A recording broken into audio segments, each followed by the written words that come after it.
Hello every, welcome to DD vibes. இன்னைக்கு நம்மளோட சேனலில் cooking episode number 1 lemon mint செய்ய போகிறோம்.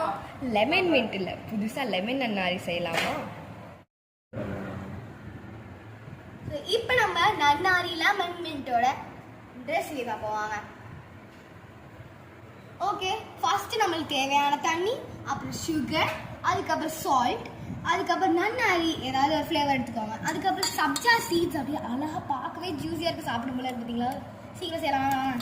அதுக்கப்புறம் லெமன், அதுக்கப்புறம் தேவையான லெமன் எடுத்துக்கோங்க. அதுக்கப்புறம் மின்ட்டை பிச்சு போட்டுக்கோங்க, அப்போ தான் ஃப்ளேவருக்கு நல்லாயிருக்கும். வாங்க டிடிஸ் குக்கிங்குள்ளே என்டர் ஆகலாம். ஸோ ஃபர்ஸ்ட் நீங்கள் தேவையான லெமன் கட் பண்ணிங்களா, அந்த டெலிஷியஸ் லெமனை நீங்கள் உங்களோட இது போடுங்க. அதுக்கு முன்னாடி நீங்கள் அவங்களுக்கு தேவையான அளவுக்கு மின்ட் இருக்குல்ல, அதை உள்ளே போட்டிங்கன்னா உங்களுக்கு ஃப்ளேவராக செம்மையாக வரும். ஸோ இப்போ நீங்கள் நார்மலாக பொழிவீங்களா, அந்த மாதிரி பொழிஞ்சிங்கன்னா அந்த மின்ட்டோட ஃப்ளேவரோட செம்மையாக வரும்னா பார்த்துக்கோங்க. இப்போ நீங்கள் எக்ஸஸ் லெமன்ஸ்லாம் எடுத்துகிட்டு அதை போடலாம். ஸோ உங்களுக்கு அந்த தேவையான மின்ட்டை எடுத்துகிட்டு நீங்கள் உள்ளே போட்டுருங்க. ஸோ திரும்பியும் நீங்கள் அதே லெமனை எடுத்து நீங்கள் உள்ளே போடலாம். இந்த வாட்டி உங்களோட இஷ்டம் தான், மின்ட்டு நீங்கள் அதிகமாக போடுறதுனால போட்டுக்கலாம், கம்மியாக போடுறதுனால போட்டுக்கலாம். பாருங்கள், லெமன் ஜூஸ் ரெடி ஆகிட்டு அமேசிங்காக வந்துட்டுன்னு சொல்லிட்டு. ஸோ லெஃப்ட் ஓவர் லெமன்லாம் விட்டுட்டு நீங்கள் உங்களுக்கு தேவையான அளவுக்கு வாட்டர் ஊற்றிக்கணும்.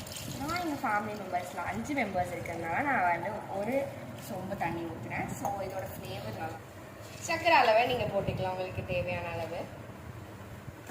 நெக்ஸ்ட் உங்களுக்கு தேவையான அளவு உப்பு போட்டுக்கலாம். ஒரு பிஞ்ச் மட்டும் ஆட் பண்ண போதும்.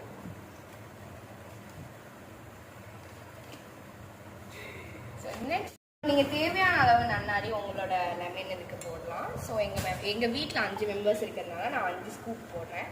ஸோ அப்போ தான் ஃப்ளேவரோட செம்மையாக வரும். அப்படின்னா இதெல்லாம் ஆட் பண்ணிவிட்டு கொஞ்சம் மிக்ஸ் பண்ணுங்கள். கடைசியாக என்ன அப்படின்னா நம்ம தேவையான அளவுக்கு சப்ஜா சீட்ஸ் ஆட் பண்ணிக்கலாம். அதை 10 ஸோ நான் இது எல்லாத்தையுமே போடுறதா பிளான். அதுக்கப்புறம் நான் இதெல்லாம் எடுத்துகிட்டு போடுறேன். ஸோ நீங்கள் இதை பார்த்துக்கோங்க. ஸோ நெக்ஸ்ட்டு நீங்கள் மிக்ஸ் பண்ணணும். அப்புறம் என்ன அப்படின்னா மிக்ஸ் பண்ணிவிட்டு கொஞ்சம் டேஸ்ட் பண்ணுங்கள்.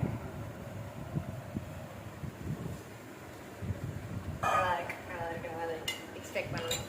ஓகே, ஸோ இப்போ நம்மளுக்கு தேவையான அளவுக்கு ஊற்றிக்கிறோம்.